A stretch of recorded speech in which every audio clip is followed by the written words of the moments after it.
President, I thank my colleague for mentioning and honoring Chris Allen, and our sympathies to the Grassley family. Thank you so much for talking about the hard work that so many of our staff do around the Capitol that people don't realize. And while we have lost some on our side too, it's important to remember those who give so much of their time and energy to make our country better.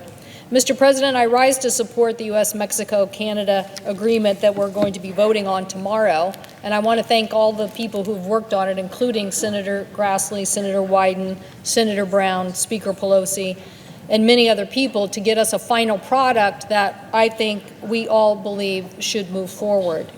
It's very important to me, coming from one of the most trade-dependent states, that we continue to open up trade markets. But I hope my colleagues will also realize that the world economy has reached a tipping point. Over half of the world is now either middle class or wealthier.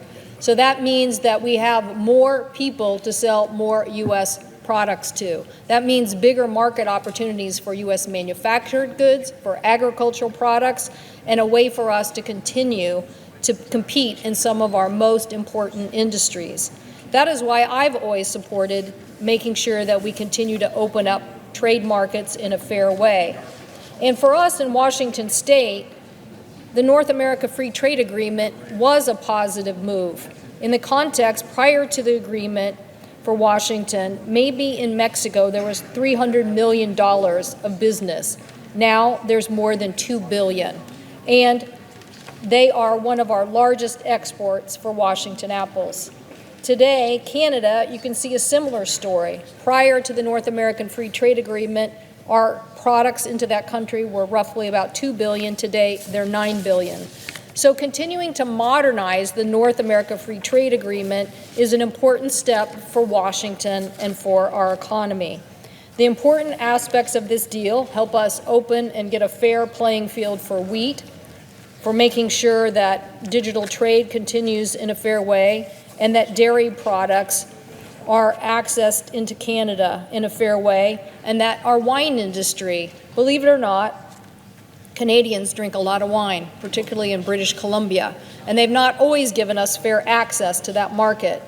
So it's very important that it will increase access to Washington wines into Canada, which is the largest market for Washington wines, buying about $10 million a year.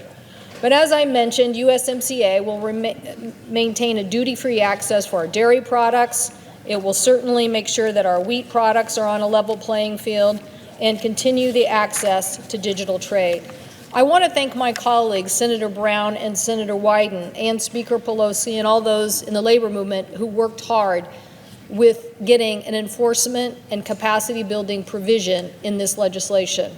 I'm sure this will be a subject to a lot of debate tomorrow on a couple of amendments. But what we're doing here that I know of for the first time is business and labor coming together and saying we need to build the capacity within a country so that they can enforce trade agreements. This is a positive step, not just for Mexico, but a positive step for what we need to do around the globe. I wish we could just say to every country, yes, put up the regime to enforce these laws and make it happen tomorrow, and we can help you and your economy. But it just doesn't work like that. And when you retreat from trade, and trust me, I believe this administration has retreated from trade when it starts with a tariff-first approach. You cannot start the discussion with throwing out tariffs and then penalizing our farmers and then thinking that we're going to get the door open. So I'm all ears to hear what we're going to get with China. But I thank my colleagues who did the hard work on this agreement to make enforcement and capacity building real for the first time. Why? Because as we look at that world economy outside the United States, it's one of the biggest economic opportunities we will see. That is, we know how to grow things, we know how to make things, we should make sure we're opening up markets in a fair trade regime to those products. So I will continue to work with our colleagues here to make sure that that is achieved. I hope the President will stop the tariff-first approach, stop the continuation of the tariffs and the impacts that we're seeing now, and get down to continuing to negotiations with us being a leader for opening up markets. The United States can't lose shelf space to very, very competitive markets and then come back years later and try to regain it. Let's be a world leader in establishing the rules for fair trade and pushing for provisions like we see in the Mexico agreement so we can move forward, making sure Washington products, U.S. products, American-made products get delivered to a growing, wealthier world. I thank the President, and I yield the floor.